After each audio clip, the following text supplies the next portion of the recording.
Contrato fechado, vocês começaram a trabalhar para o cliente e se depararam com a necessidade de fazer prova de, por exemplo, tempo especial. Isso é uma dor de cabeça, é um espinho nos nossos pés, porque várias vezes a gente vai encontrar pelo caminho alguns obstáculos bem frequentes, que são o seguinte.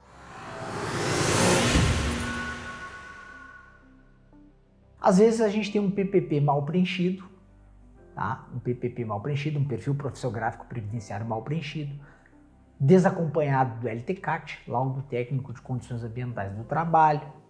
Às vezes a gente tem a informação quase sempre no PPP de que o EPI é eficaz, quando ele não é eficaz, né? E às vezes, quando a gente vai procurar uma certa empresa onde os nossos clientes trabalharam, aquelas empresas não existem mais, ou mesmo aquele ambiente insalutífero onde ele desenvolveu as suas atividades profissionais está extinto, a empresa não existe mais, o ambiente se modificou, não se encontram mais lá aquelas máquinas, aqueles equipamentos, etc, etc.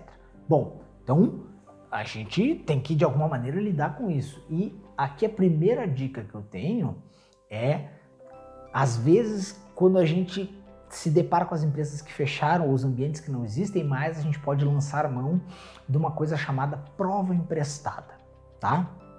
Que troço é esse? É assim, prova emprestada, a gente...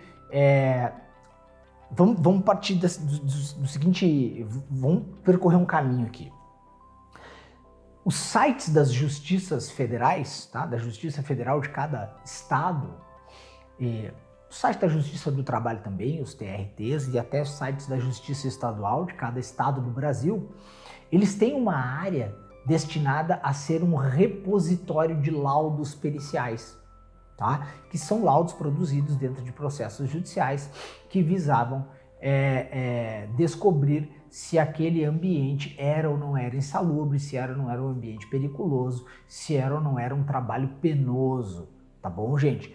Então, primeira dica, vasculhem nesses lugares, vê se vocês encontram laudos que supram a necessidade que vocês têm de demonstrar que aquela atividade que os seus clientes desempenhavam era de ser considerada especial, tá bom? Um exemplo aqui para ficar claro. Vamos dizer que eu tenho um determinado cliente que fora torneiro mecânico numa indústria metalúrgica. Só que esta indústria metalúrgica fechou. Eu vou demonstrar isso para o INSS ou dentro do processo judicial da seguinte maneira. Eu vou no site da Receita Federal, lanço o CNPJ lá da empresa, vai vir a certidão da Receita lá de que aquele CNPJ está inativo, está baixado. Eu vou na junta comercial do estado, da UF, da federação, onde essa empresa foi registrada, peço uma certidão para a junta e a junta comercial vai me dizer que esta empresa, em tal data, também teve a baixa do seu contrato social lá devidamente averbado. Muito bem, com esses dois documentos, eu estou apto a demonstrar tanto para o INSS quanto para o judiciário que aquela empresa não vai me fornecer papel nenhum. Ela não existe mais. Onde é que eu vou buscar então uma prova para comprovar que a atividade de torneiro mecânico exercida pelo meu cliente, que está ali na carteira de trabalho dele, era insalubre?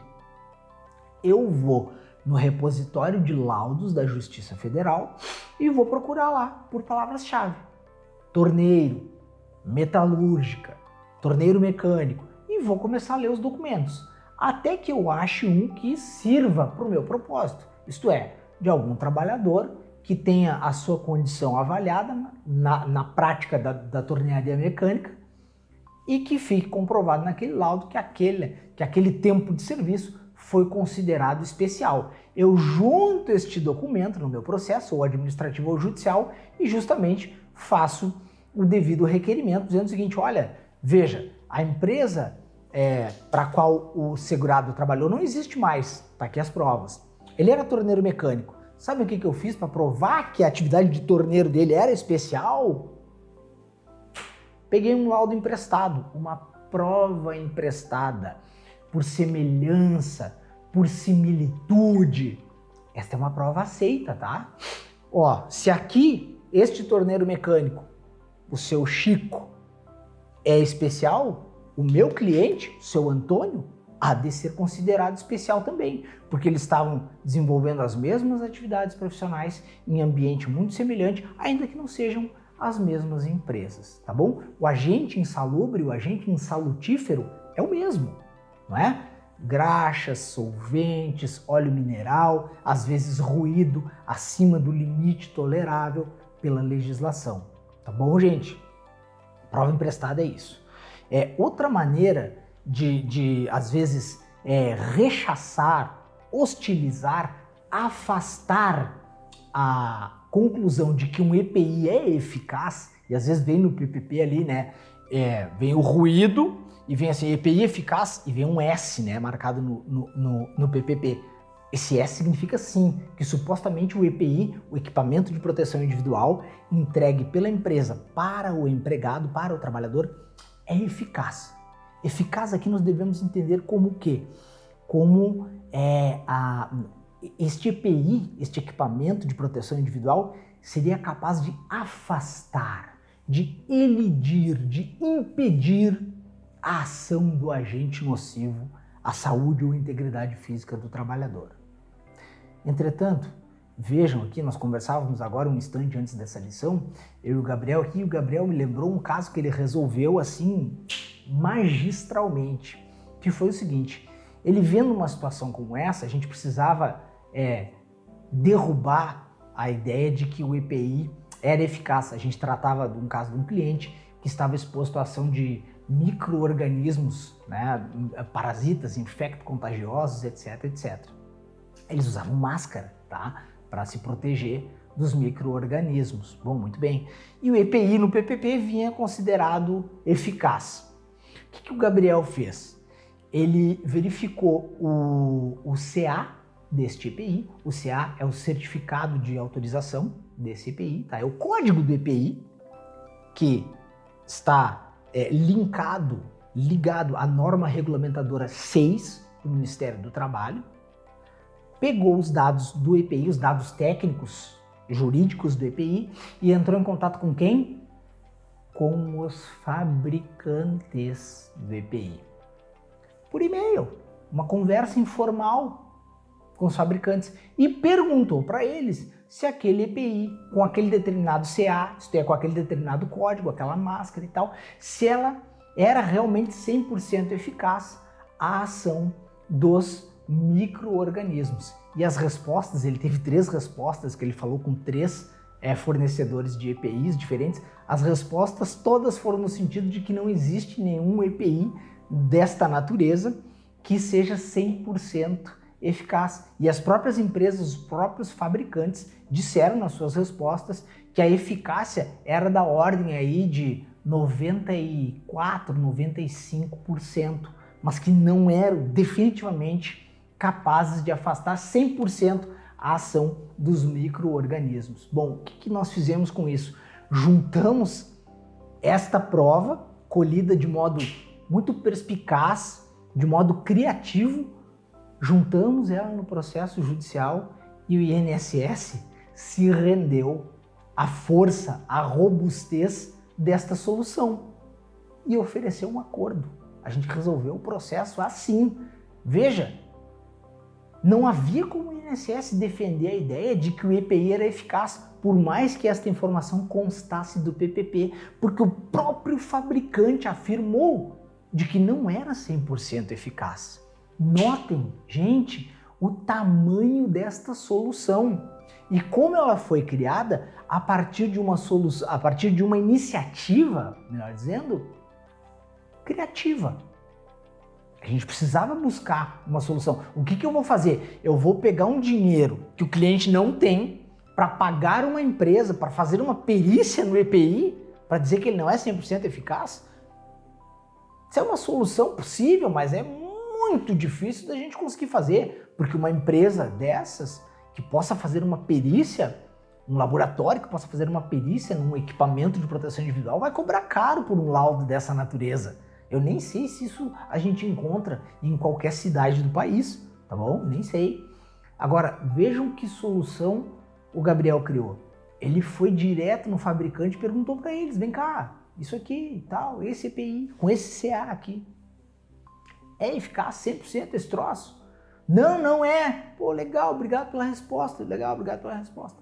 Aí vocês podem se perguntar assim, poxa, mas também, por que que as empresas põem no PPP que o EPI é eficaz quando ele não é?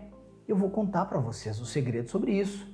As empresas têm medo de ações trabalhistas, o que não faz nenhum sentido. E vou explicar por quê também. Porque basta olhar para os recolhimentos previdenciários que esta empresa faz. Pessoal, vocês lembram da lição lá atrás sobre recolhimento, né? A empresa que tem dentro do seu estabelecimento a ação de agentes insalubres, ela paga mais INSS. O custeio para atividades especiais é diferenciado, custa mais caro. Então adianta, olha a pergunta, adianta eu botar que o EPI é eficaz se eu pago INSS de modo diferenciado? Não faz sentido. Mas as pessoas, me desculpem dizer aqui, parece que não pensam às vezes. Parece que não pensam. A empresa fica com medo, eu sei, a gente já atendeu muitas empresas. A empresa fica com medo de que o seu Chiquinho vai sair daqui surdo e vai querer processar a empresa, pelo amor de Deus. Gente, uma coisa é insalubridade para fins previdenciários. Outra coisa é a insalubridade para fins trabalhistas. São duas coisas distintas, tá bom? Elas parecem a mesma coisa, mas não são. Tá bom, pessoal? Então, assim, só esse ramo aí, ó, de preenchimento correto de PPP, nossa, só isso aí dá para fazer uma consultoria muito bacana, muito lucrativa para as empresas. Mas olha, isso é incrível, é um campo de atuação maravilhoso isso aí, para quem quer explorar essa área da consultoria empresarial, consultoria previdenciária empresarial. É top, é show de bola, a gente já falou sobre isso no nosso Instagram e procure mais informações sobre isso nos nossos canais, tá? Porque é realmente muito legal, muito lucrativo, tá bom? Então assim, para falar sobre essa parte aqui, para fechar ela, o que eu diria? Vou falar para vocês então como é que a gente faz para lidar quando a gente vai produzir uma prova através de uma perícia, tá bom? Como é que a gente faz para resolver as coisas dentro de uma perícia?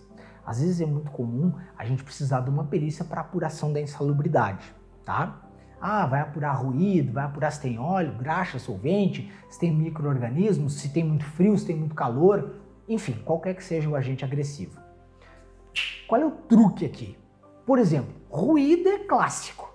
Chega o perito lá na empresa, feitas os procedimentos iniciais de estilo, né? Identifica todo mundo, gera o laudo ali, pá, começa a preencher os dados e ele vai para a área onde estão as máquinas e equipamentos, com um aparelhinho na mão chamado decibelímetro, tá? Que vai medir o nível sonoro do ambiente. Alguns medem até quanto tem de gás carbônico ali no local e tal. Tudo bem, o que acontece? Que às vezes o perito liga o equipamento e já desliga, ligeirinho. Não deu tempo de captar a barulheira do local. Segunda coisa, e que mais acontece, e fiquem atentos a isso, tanto para as perícias administrativas quanto as judiciais, é o seguinte, vai ver o ruído de algum lugar e liga um motor, é um motor estacionário. Motor estacionário, para quem não sabe, é um motor de uma motosserra, um motor de um torno, de uma máquina. Esse é um motor estacionário, tá? Ou um motor de um automóvel, de um veículo, por exemplo, um transporte coletivo, um ônibus, ou então um caminhão, ou um trator, qualquer coisa assim. Liga o motor e o motor fica como? Em marcha lenta. Fazendo um barulho razoável, tolerável. E aí ele começa a medir aquilo ali. Aí vocês têm que chegar com todo o respeito, com toda a cautela e dar o checkmate no perito. Dizer assim, doutor, por gentileza, peça para o meu cliente aqui, para o peão, seu Chiquinho, acelerar a máquina. Peça para ele apertar o botão, peça para ele pisar no acelerador, porque o senhor percebe, senhor perito, que as máquinas não funcionam em marcha lenta. As máquinas são utilizadas no dia a dia aqui da oficina, ou os motores dos veículos, sempre funcionando com carga máxima. ou com máxima aceleração, ou com máxima rotação, ou muito perto disso. E aí é a lógica, né, pessoal? Um motor que não está na sua marcha lenta, quando a gente acelera ele faz muito mais barulho. E é ali que a medição tem que ser feita. Olha o truque. Olha o truque. Nossa, quantas perícias eu já resolvi assim. Perícias de construção civil, por exemplo, manejo de cimento. Assim, quem está exposto ao cimento, eles não querem, o judiciário já não quer mais dar como especial, só se a pessoa maneja o cimento, tá bom?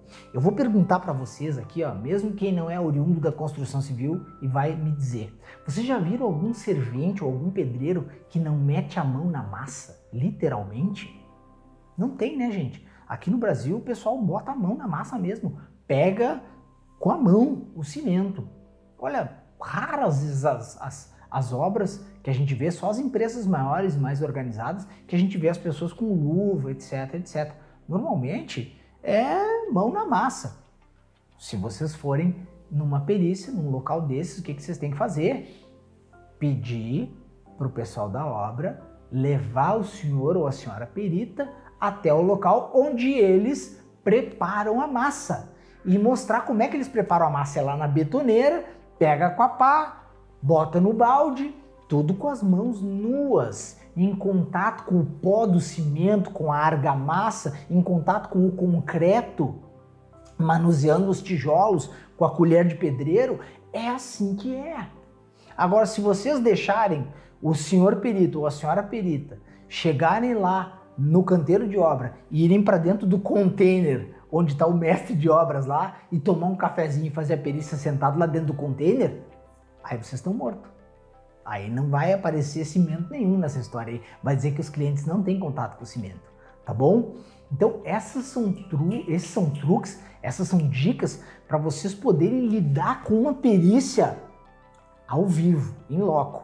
E sempre participem das perícias, tá bom?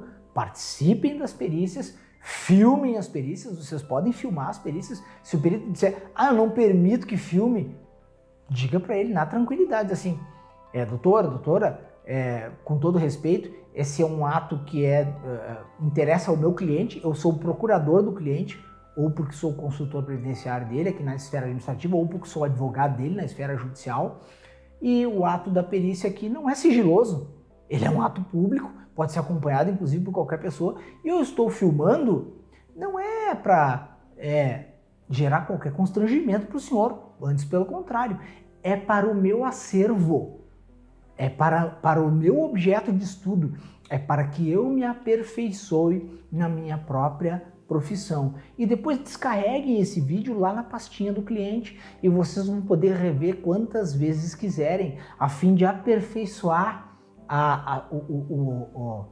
o atendimento de vocês, né, a participação de vocês lá nessas perícias técnicas, tá bom? Vamos para mais umas dicas agora sobre como trabalhar as aposentadorias. Te vejo na próxima.